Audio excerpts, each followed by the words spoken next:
Hey gang, welcome back. Today we are going to talk about the Enneagram Type 4 money monsters, the Flinger and the Flop. And as always, if you need help figuring out your Enneagram type, there's a link here you can follow this QR code. I've also put a link to the website in the show notes below that can help you find out your Enneagram test, your Enneagram type by taking the test. And also, check out my new book, Taming Your Money Monster, 9 Paths to Money Mastery with the Enneagram. It's now available from booksellers everywhere.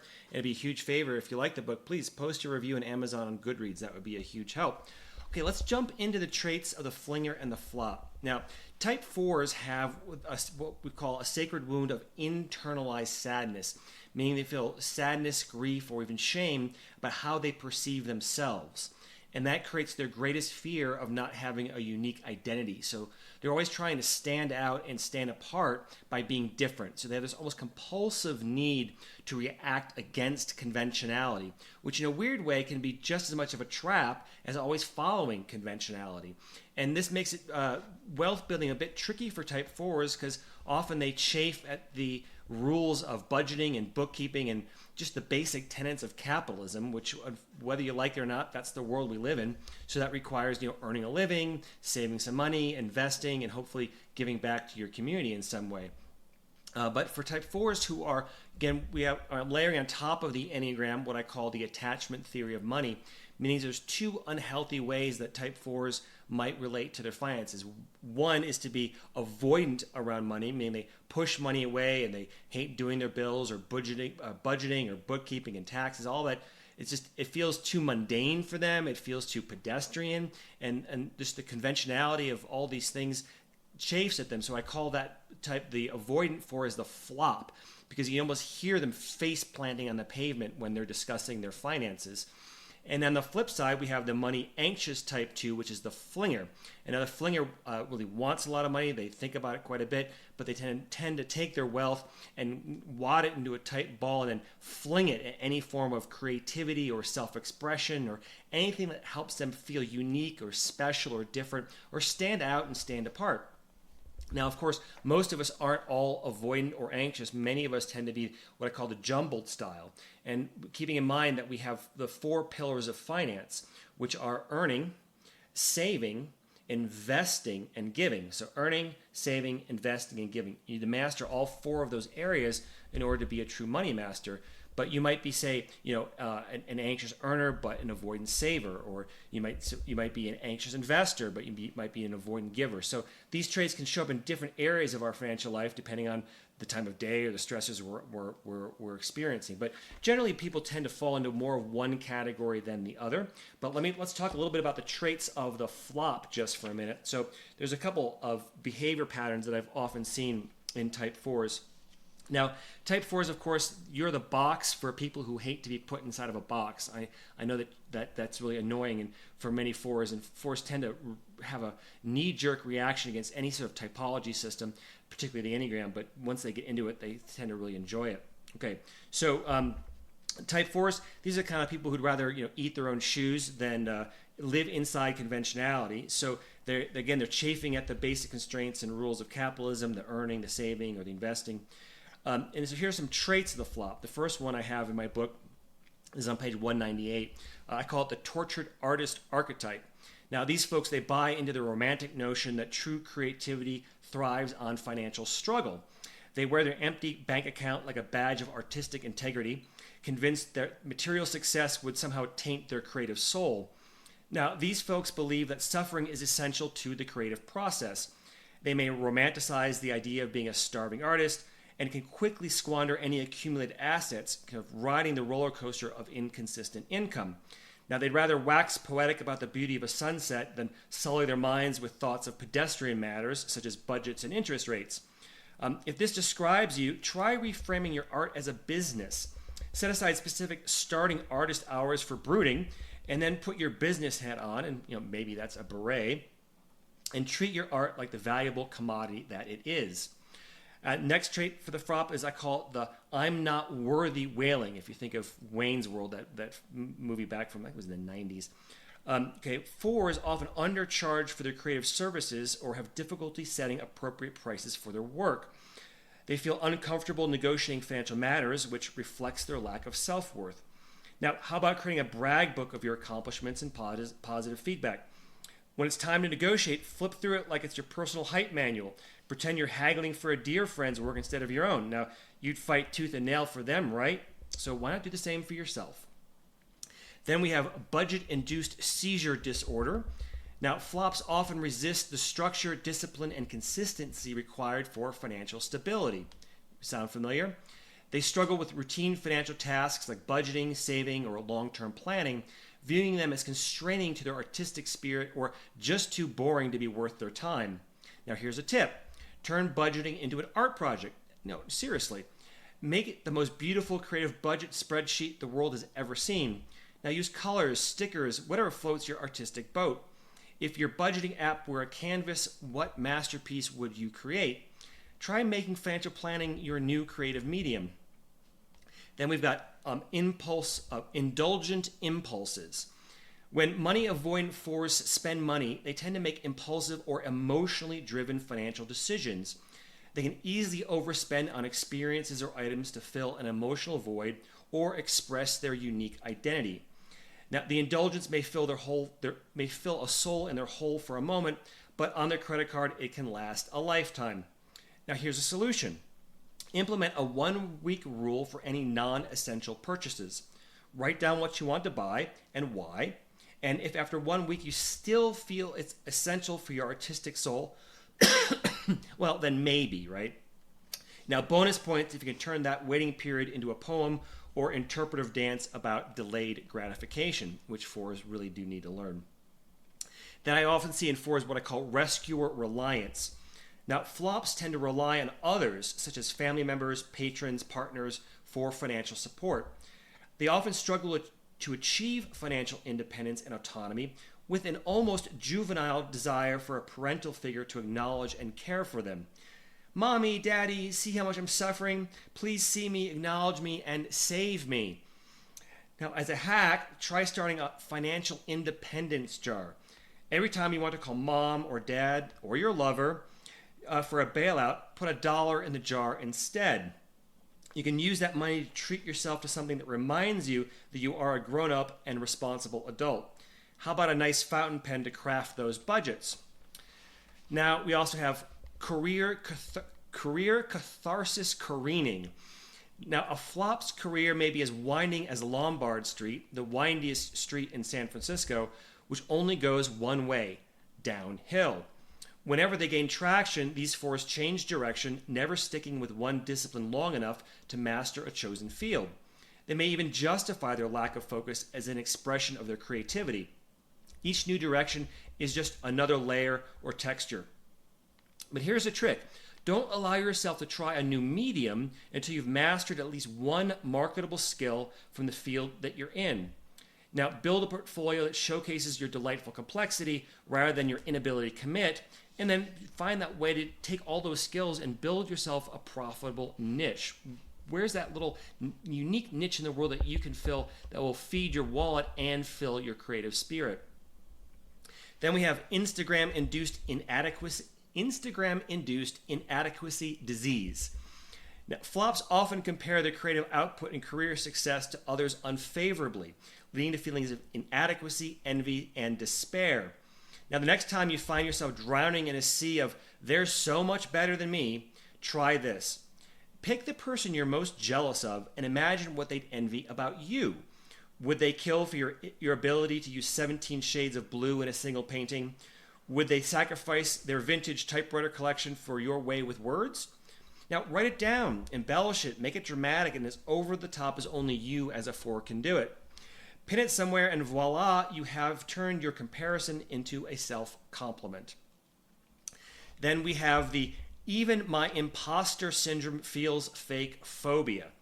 Now, deep down, the money-anxious four may feel like a fraud unworthy of true success. These folks will overspend to compensate for their perceived inadequacy, hoping the right tools, training, or experience will finally fix them. Solution: create an I am enough fund. Every time you're tempted to buy something to prove your worth, put that money aside instead. Use it for experiences that genuinely fuel your career, such as a class in entrepreneurship. That's what fours could really use most of all, I think. Now, often in fours, I see another trait called magical thinking.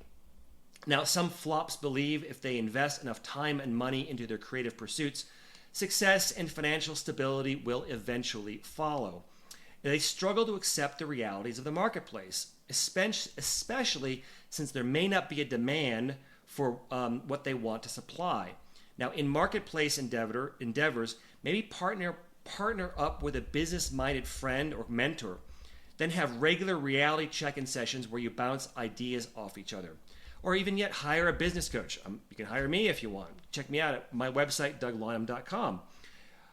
Now, for fours, their practicality combined with your creativity, this is your coach, could be the secret to actual sustainable success.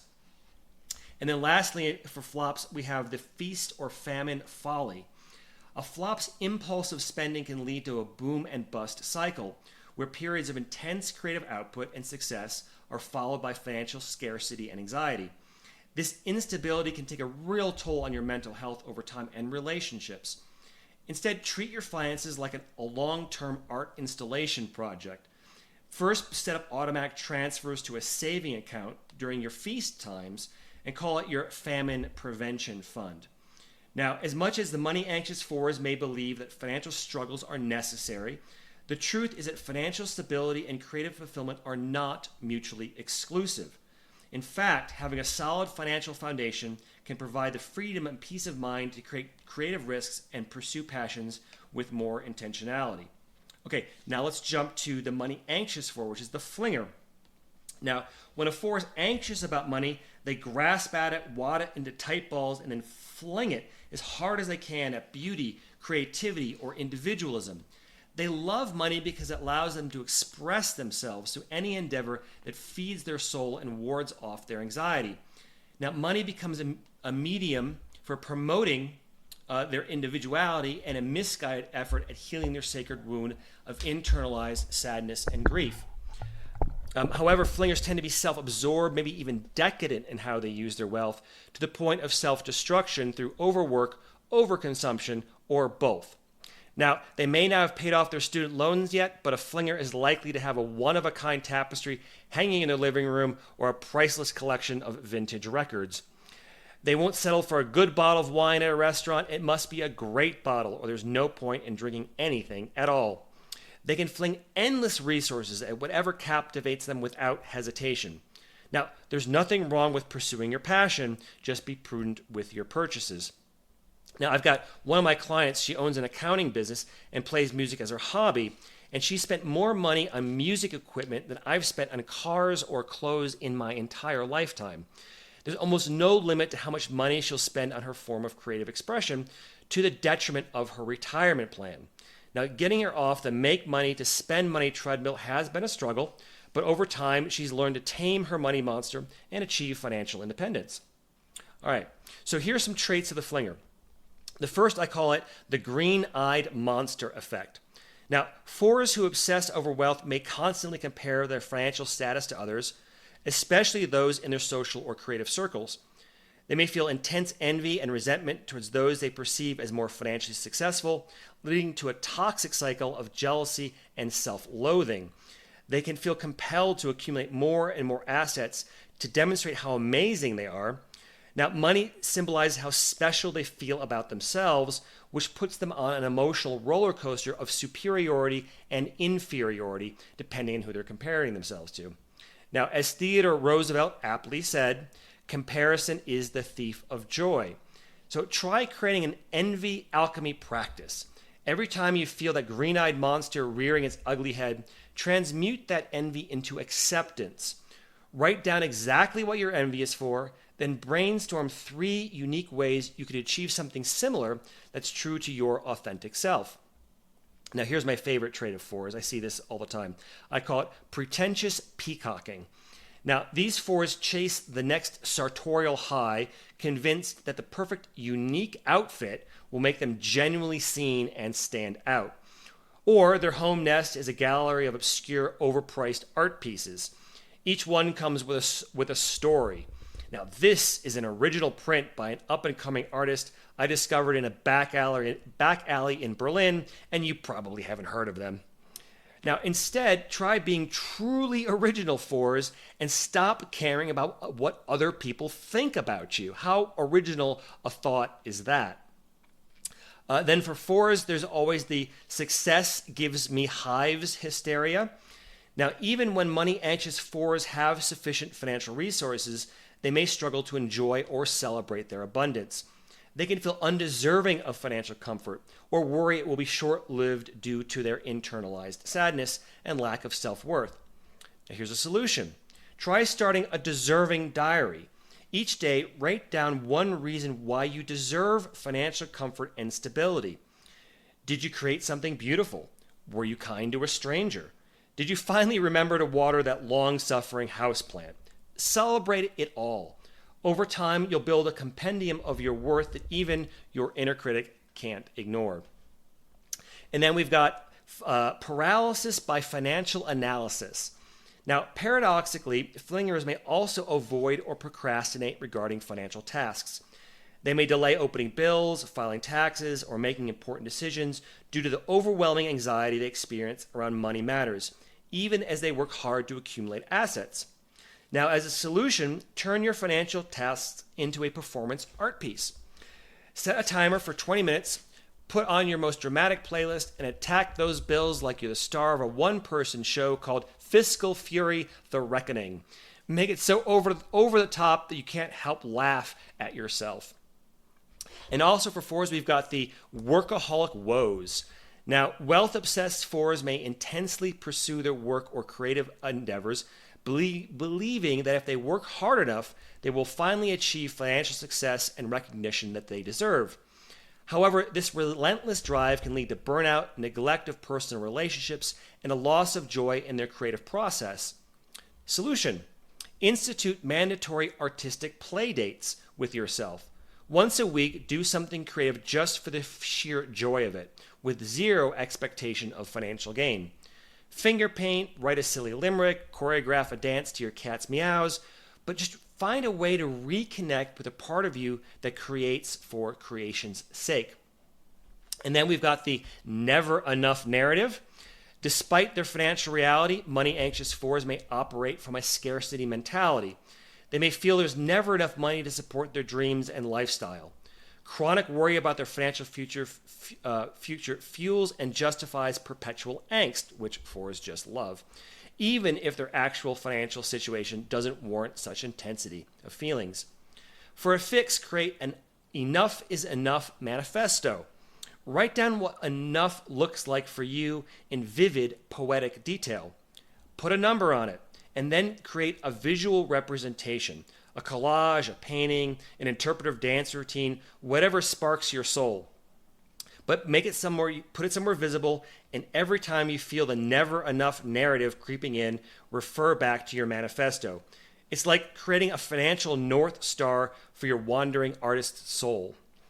And lastly, for fours, we have the validation through valuation disorder. Anxious fours may tie their self-worth and identity to their financial status.